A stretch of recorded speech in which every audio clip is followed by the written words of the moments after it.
네, 큐. 안녕하세요. 아동 그림 한자 지도사 과정의 장석현입니다. 3강 시작하겠습니다.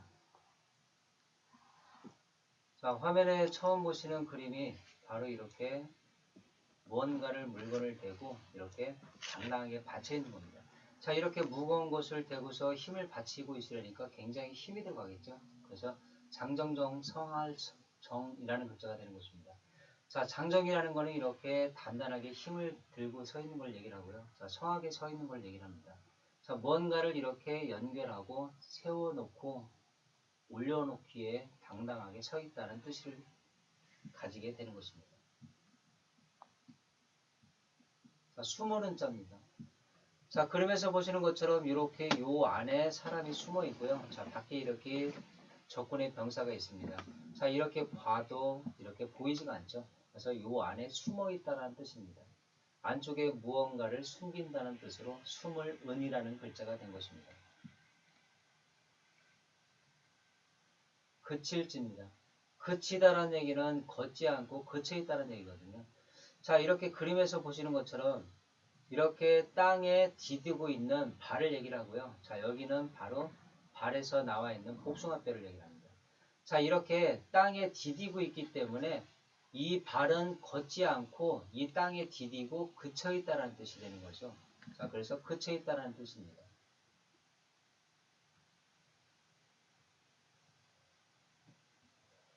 자, 병들력이라는 한자입니다. 자, 병들력인데, 자, 글자 보시면은 요런 모양을 하고 있습니다. 자, 요런 모양은 뒤덮고 있다는 뜻이에요. 자, 이불 속에 뒤덮여 있어가지고 이렇게 간헐적으로 머리만 내밀고 팔과 다리만 내밀고 있는 겁니다. 그래서 항상 이렇게 누워있고 제대로 걷지를 못한다는 얘기죠. 그래서 항상 이렇게 이불을 쓰고 누워있기 때문에 병들어 있다. 그래서 병들력이라는 한자가 되는 것입니다.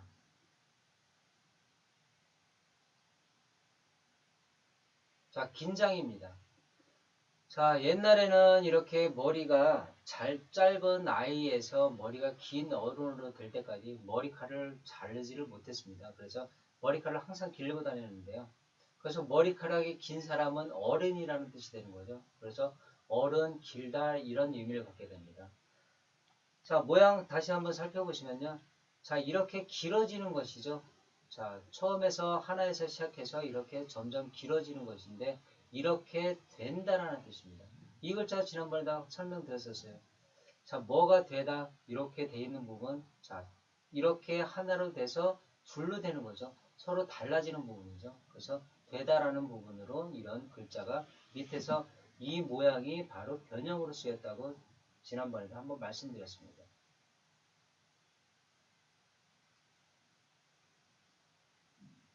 자, 큰 뱀파라는 글자입니다.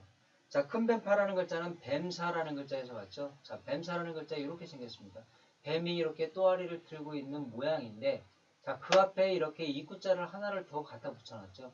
자, 이거는 그림에서 보시는 것처럼 코끼리를 먹을 만큼 아주 커다란 뱀을 뜻합니다. 그래서 큰 뱀이라는 얘기가 됩니다.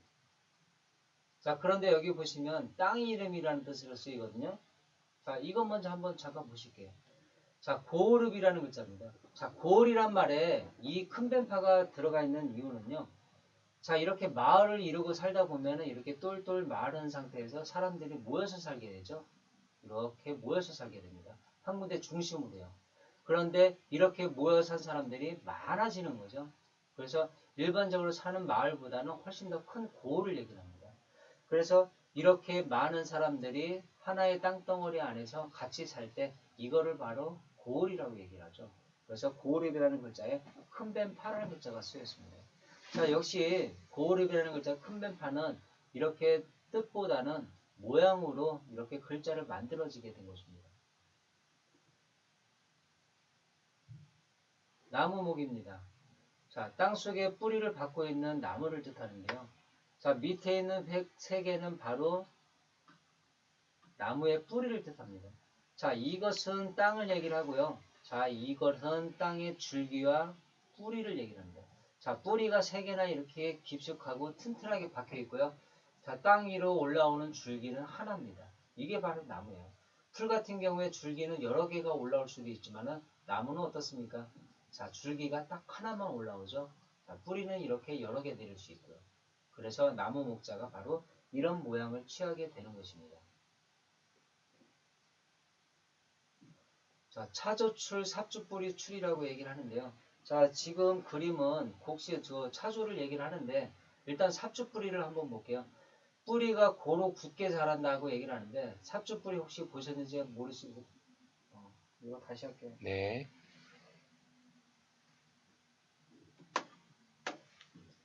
차조출, 삽주뿌리 출이라는 글자입니다. 자, 우선 삽주뿌리를 보시면요. 자, 땅 속에 이렇게 뿌리를 내리고 있는데 뿌리가 이렇게 덩어리를 지고 있어요. 덩어리를 지고 있어가지고 이걸 가지고 약재로 흔히 쓰이곤 하거든요. 다시 할게요. 네.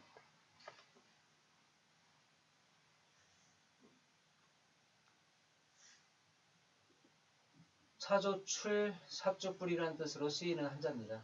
자, 삽주뿌리를 보시면 땅 속에 이렇게 뿌리가 자라고 있는데요. 그 뿌리가 마디가 이렇게 굵직굵직하게 되어 있습니다. 그래서 여기에 되어 있는 굵직굵직한 뿌리를 약용으로 쓰이기도 하고요.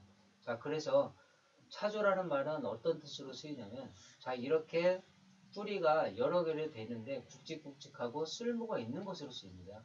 그래서 이 글자는 되게 제주라는 뜻으로 많이 쓰이게 돼요. 그래서 글자 보시면 자, 제주술이라는 글자입니다. 이렇게 차주의 뿌리가 이렇게 덩어리져 있고 이것이 약용으로 쓰이는 것처럼 그런 행동을 할 수 있다. 그래서 다방면으로 행할 수 있는 재주라든지 꾀를 뜻하는 글자로 쓰이게 되죠.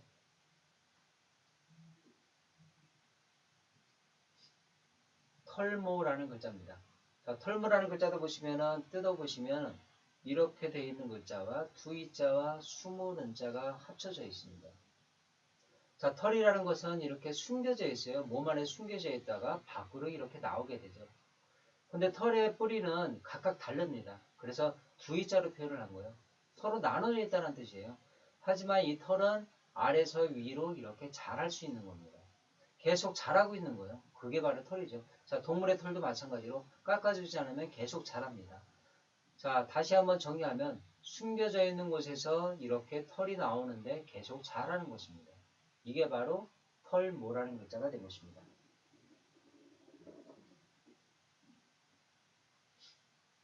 자, 소라는 글자입니다. 소는 인간, 우리 사람이, 다시 할게요. 네.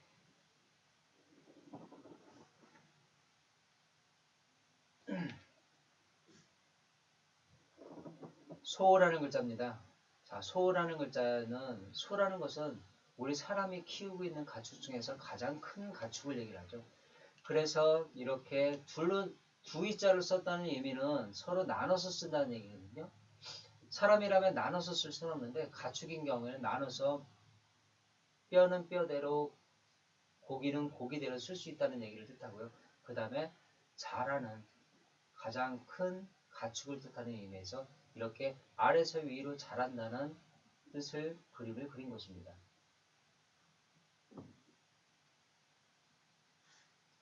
대나무죽입니다. 자, 대나무 자라는 거 보셨지만 대나무가 바로 옆에 있는 것들은 같은 거의 크기가 같습니다. 그리고 밑으로 내려간 거는 대나무 대가 굉장히 길다라는 뜻이고요. 그리고 위로 자라고 또 옆으로 계속 퍼져나간다는 뜻이고요. 그래서 대나무 죽자가 바로 이렇게 만들어진 것입니다. 자, 그런데 이 글자가 다른 글자들과 이렇게 만났을 때는 획이 좀 간단해지죠. 자, 이렇게 점으로 표현을 합니다. 자, 밑에까지 내리다가는 다른 글자를 쓸 수가 없게 되잖아요. 그래서 변형이 쓰이게 되는 겁니다.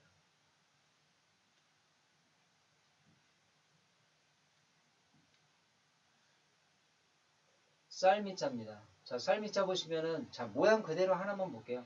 자, 열십자라는 것이 있고요. 이렇게 나눠져 있는 것들이 있습니다. 자, 열십자라는 것은 사방팔방으로 이렇게 퍼져나간다는 뜻이죠. 자, 이렇게 벼에서 열리는 쌀을 탈곡을 하게 되면 사방팔방으로 흩어지죠. 그래서 쌀미자가 되는 것입니다.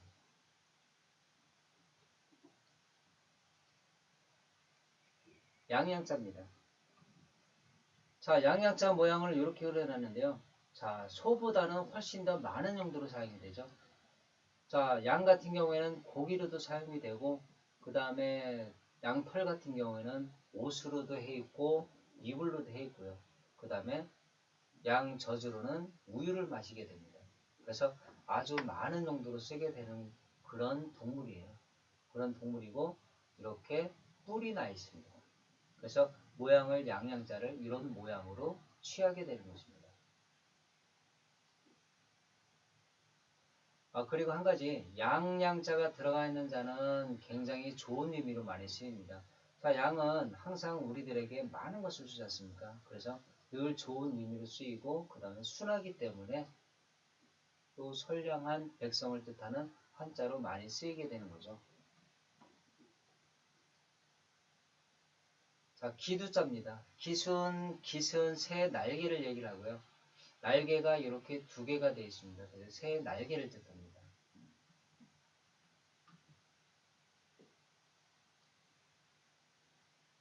풀초입니다. 자, 풀초자 보시면은 항상 위에서 이렇게 작게 쓰이죠. 자, 풀은 항상 거의 작다고 보시면 됩니다. 그런데 이렇게 사방에 작은 풀들이 굉장히 많이 돋아나죠. 그래서 열십자를 두 개를 같이 붙여서 쓰게 됩니다. 두 열십자를 같이 붙여놔도 상관없고요. 자, 이렇게 따로 떨어뜨려 놔도 상관없습니다. 결국에는 풀이라는 의미로 사용됩니다. 자, 보모라는 글자입니다. 보모라는 글자 보면 위에 보시면 자, 이 글자는 어디서 많이 봤죠? 자, 윗상자하고 똑같습니다. 자, 윗상이라는 것은 모든 동물의 우두머리를 뜻합니다. 모든 동물 중에서 가장 위쪽에 위치하고 있는 거죠. 자, 그리고 요거는 모든 것들을 에워쌀 수 있는 거죠. 모든 것들을 에워싼 가장 우두머리가 됩니다. 자, 그런데 여기 있는 일곱 칠자는 이 무늬를 얘기를 하죠.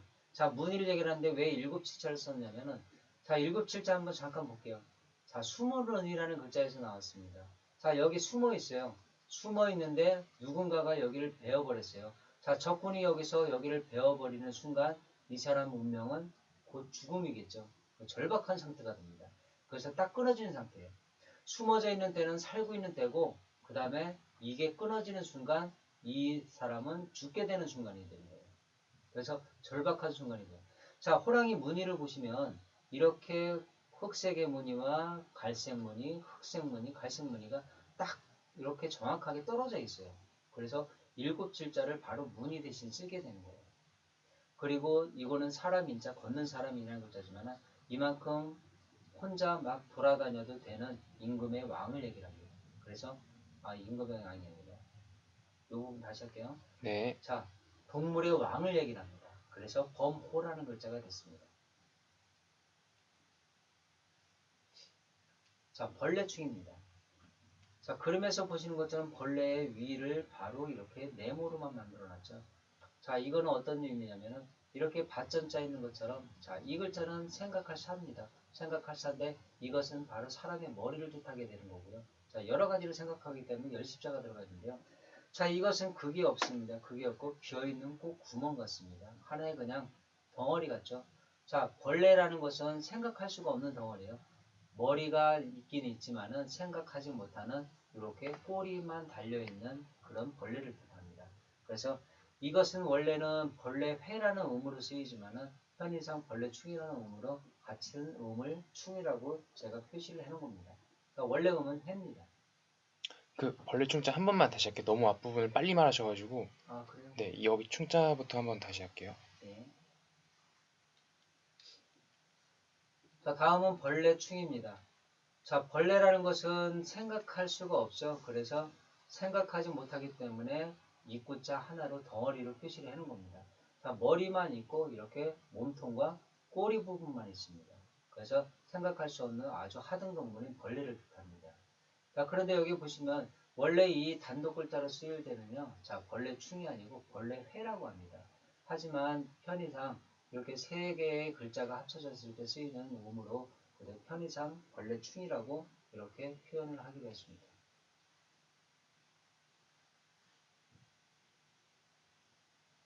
뿔각이라는 글자입니다. 자, 뿔이라는 거는 원래는 이렇게 짐승의 머리에 난 뿔을 얘기를 하십니다. 자, 뿔을 보시면은 뿔이 이렇게 나 있는 부분인데 이거는 이제 뭐가 나 있다라고 얘기를 하거든요. 그래서 모라는 말, 모퉁이라는 말. 자, 이런 뜻으로도 파생이 되어서 쓰이곤 합니다.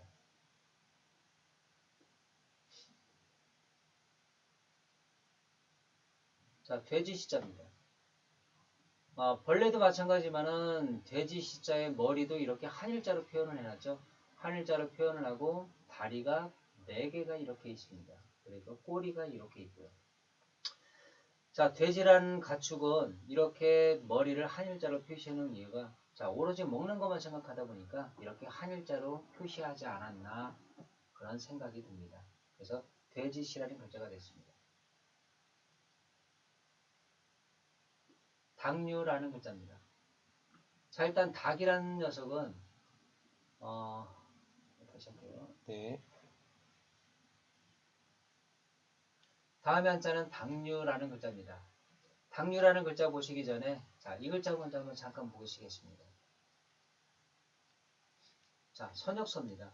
선역서인데 왜 선역사라는 글자를 이 글자를 보기 전에 보느냐면요. 그러니까 선역사라는 글자 자체가 자, 새 보금자리 둥지가 됩니다.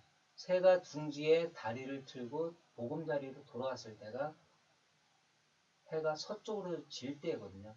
자, 새는 아침이 되면은 둥지에서 떠나서 항상 먹이 활동을 하고 있다가 저녁 때가 되면 자기 위해서 둥지로 오거든요. 그래서 이렇게 둥지로 들어오는 때 그때가 바로 해가 서쪽으로 지는 때라고 해서 선역사라고 합니다.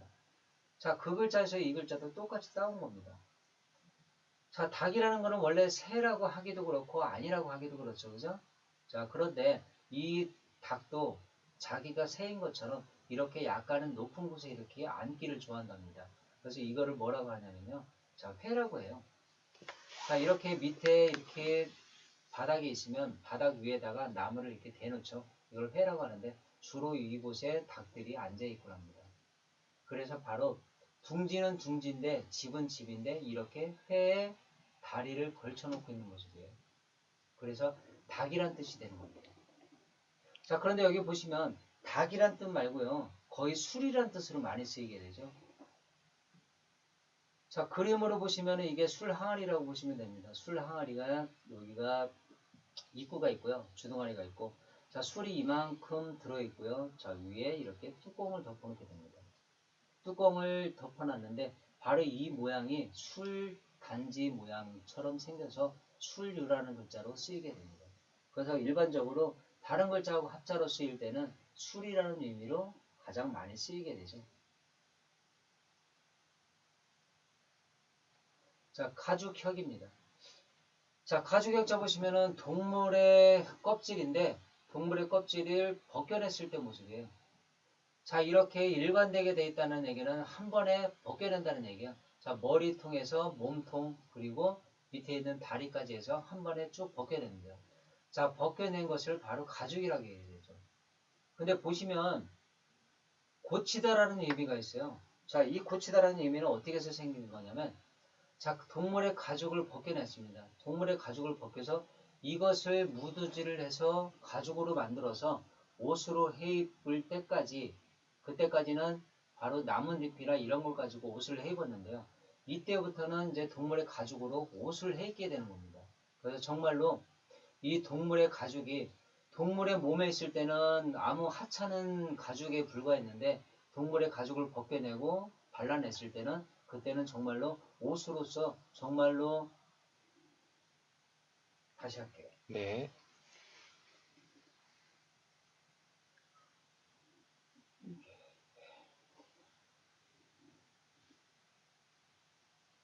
가죽혁입니다. 그림에서 보시는 것처럼 이렇게 짐속에 벗겨낸 가죽을 상용을 했습니다. 벗겨낸 가죽에 지금 머리통이 붙어 있고요. 몸통이 있고 그 다음에 다리가 붙어 있고 쭉 하나로 연결되어 있습니다. 짐승의 가죽을 얘기를 하는데요. 자, 그래서 가죽혁이라는 글자가 됩니다. 자, 다른 글자에서 보시면은 고치다, 개혁하다 이런 의미로 많이 쓰이게 되는데요. 그럴 때는 바로 이 짐승의 털로만 되어 있을 때는 다시 할게요. 네. 그거는 설명을 빼야 됩니다. 자, 가죽혁입니다. 그림에서 보시는 것처럼 짐승의 가죽을 벗기는 모습입니다. 자, 이렇게 머리통이 있고요. 그 다음에 머리 가죽이 있고, 그 다음에 몸통 가죽, 그 다음에 다리가 있고, 한 번에 쭉 연결돼서 짐승의 가죽을 벗기는 거죠. 자, 이렇게 가죽을 벗겨내서 주로 옷으로 만들어서 입곤 했습니다. 자, 짐승의 가죽, 짐승의 몸에 있을 때 그 가죽은 아무 사람에게는 아무 의미 없는 것이었지만 이렇게 가죽을 벗겨내서 이것으로 무드질해서 만들어서 옷을 해 입었을 때는 바로 이렇게 고쳐지는 것이죠. 하찮은 것이 바로 이렇게 유익하게 고쳐진다고 해서 고칠 혁이라는 글자도 되는 겁니다.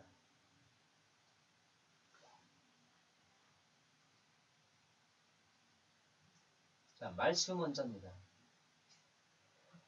그림에 나온 것처럼 이렇게 입으로 하는 말인데요. 입으로 윗입술과 아랫입술을 움직여서 하는 말을 뜻합니다. 그리고 또 한 가지 모양으로 보면요. 어떤 것 위에다가 차곡차곡 이렇게 끝까지 머리 꼭대기까지 쌓아놓는 모습을 뜻합니다. 그래서 말씀원이라는 글자가 다른 글자가 합사를 쓸 때는 말씀이라는 뜻도 있고 이렇게 쌓아놓은 모습을 뜻하기도 하고요. 그리고 사람이 하는 말이라면 그냥 아무 생각 없이 이 말 저 말 막 퍼뜨리는 게 아니고 이렇게 체계적으로 해야 하는 말이다 라고 해서 사람이 하는 말을 뜻하는 글자가 되는 것입니다. 그래서 동물이 우는 소리나 이런 것과는 다르게 되는 거죠.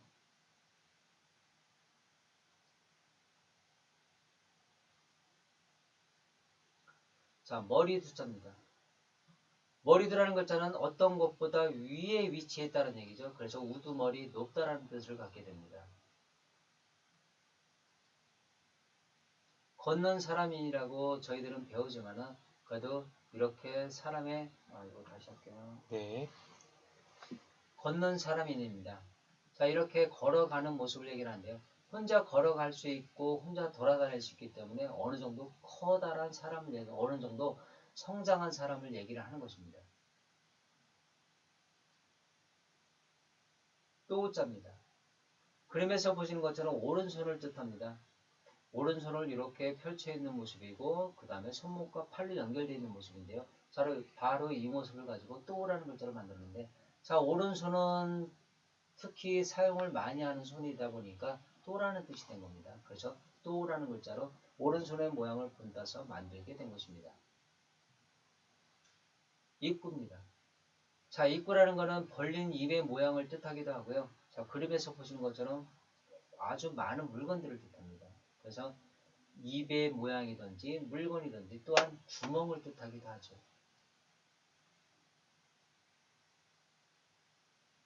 마디촌입니다. 자, 그림에서 보시는 것처럼 지금 맥박을 잡고 있죠. 자, 맥박이 이렇게 잡아보셔서 아시겠지만 맥박이 고르게 뛰죠. 그래서 손을 그리고 맥박을 표시를 해서 요 마디를 얘기를 하는데요. 자, 마디촌이라고 하는 글자가 들어가 있는 글자들은 전부 다 규칙이라는 뜻을 갖게 됩니다. 맥박이 규칙적으로 뛰다 보니까 규칙이라는 의미를 갖게 되죠.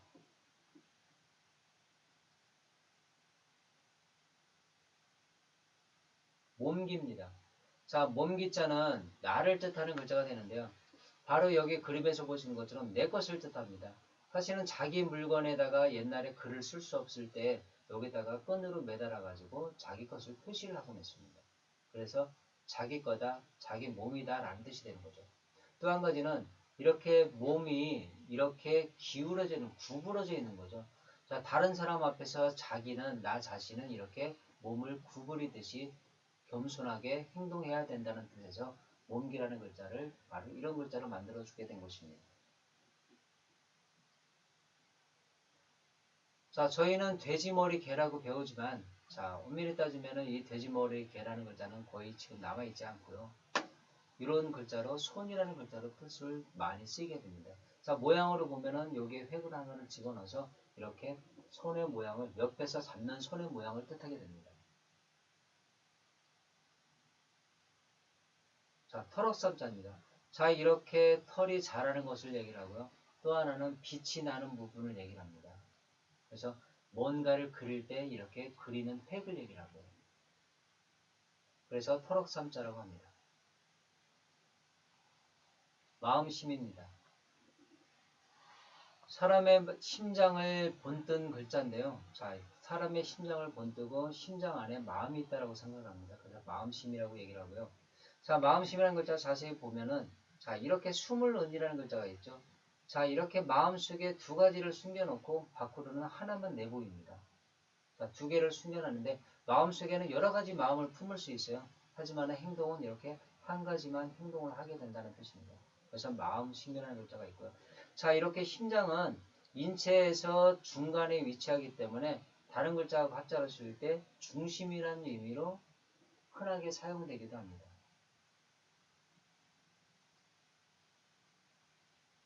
손수자입니다. 자, 그림에서 보시는 것처럼 이렇게 손의 모양을 뜻하고요. 자, 이렇게 쭉 내려와서 갈고리 모양이 되어 있죠. 자, 손 역시 이렇게 힘을 줄 수가 있습니다. 그래서 갈고리 모양을 하고 있고, 그 다음에 위에 있는 손가락, 그 다음에 양옆으로 뻗은 손가락, 이렇게 연결하다 보니까 손가락이 하나, 둘, 셋, 넷, 5개가 되죠. 그래서 이렇게 손을 그려놓고 손수라는 글자가 된 것입니다. 자, 이 글자가 바로 제주제자를 다시 만드는데요. 자, 그림 보시면은 위에는 8지자. 자, 많은 것을 취한다는 얘기예요. 많은 것을 갖기도 하고, 취하기도 하고, 또 이렇게 뵐 수도 있다는 뜻이거든요.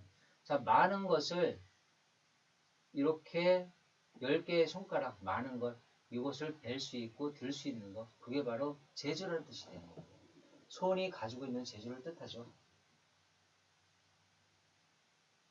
죽은 뼈 알입니다.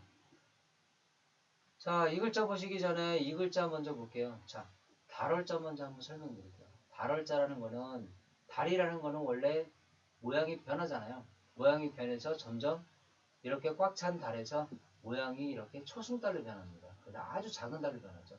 이렇게 초승달처럼 살이 없어지는 거예요. 그래서 전부 다 하나로 연결되어 있는 거예요. 자, 하나로 연결되어 있어서 이렇게 뼈만 남은 것을 얘기를 해요. 그래서 죽은 뼈알, 뼈 앙상할 알이라고 하는 글자가 되는 겁니다. 달감자입니다. 자, 여기 있는 사람이 지금 입에서 혀를 내밀고 혀에다가 지금 뭔가를 물고 있습니다. 자, 달다는 겁니다. 단맛을 갖고 있을 때는 입 속에다가 아주 굉장히 오래 갖고 있으려고 하고요. 쓴맛을 먹을 때는 어떻게 합니까? 바로 삼켜버리죠. 그래서 입 속에 혀에 이렇게 늘 있는 거, 이렇게 입고 싶어 하는 건 달다라는 뜻입니다. 그래서 달감자가 되는 거죠. 자, 눈목입니다. 설명 한번 드렸지만은 눈이라는 것은 사물을 구별하는 곳입니다. 구별하는 기관이기 때문에 이렇게 사물을 이렇게 구별하는 기관입니다. 그래서 눈이라는 뜻을 이렇게 갖고 있습니다. 자, 귀자입니다.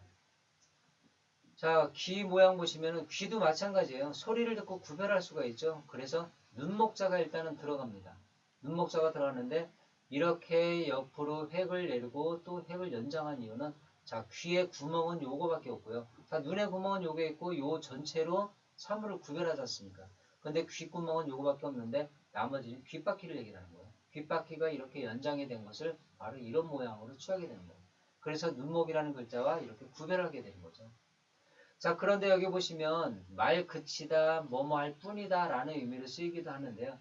자, 여기 보시면은 태아가 엄마 뱃속에서 그 뱃속에 있을 때, 태중에 있을 때 몸 중에서 얼굴에 있는 신체 기관 중에서 자, 이거 다시 할게요. 네.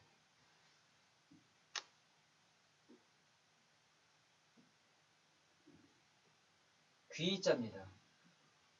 귀자 이렇게 가운데 보시면 눈목자하고 똑같은 글자가 있죠. 네, 마찬가지입니다. 자, 눈이라는 것은 사물을 구별하듯이 이렇게 귀라는 것은 소리로서 어느 정도 구별을 할 수가 있죠. 그래서 눈목자가 안에 들어가 있고요.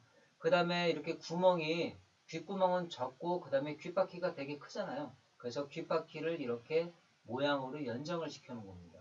그래서 눈목자와 귀자를 구별을 하는 것이죠.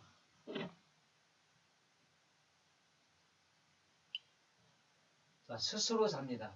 스스로 자라는 것은 이렇게 눈목자가 들어가 있어요. 자, 그리고 위에서 아래로 획을 내는 거고요.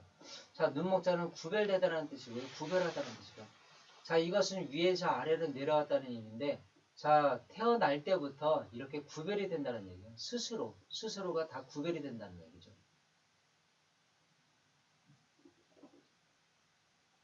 자, 몸신자 보겠습니다. 그림에서 나와 있는 것은 임신한 여자의 몸을 얘기를 하죠. 그래서 이렇게 몸을 얘기를 하는데 이렇게 앞부분을 돌출을 시킨 겁니다. 자, 위에서 하늘에서 내려준 생명을 갖고 있는 거죠. 생명을 이렇게 배에다 갖고 있는 겁니다. 자, 그런데 그 아이는 이렇게 안에서 바깥쪽으로 나오게 되죠. 그래서 몸신자는 바로 임신한 여자의 모습을 상영을 했고요. 그 다음에 몸신이라는 글자, 옛날에는 이렇게 에벨신이라는 글자로 쓰이기도 했습니다. 난면입니다.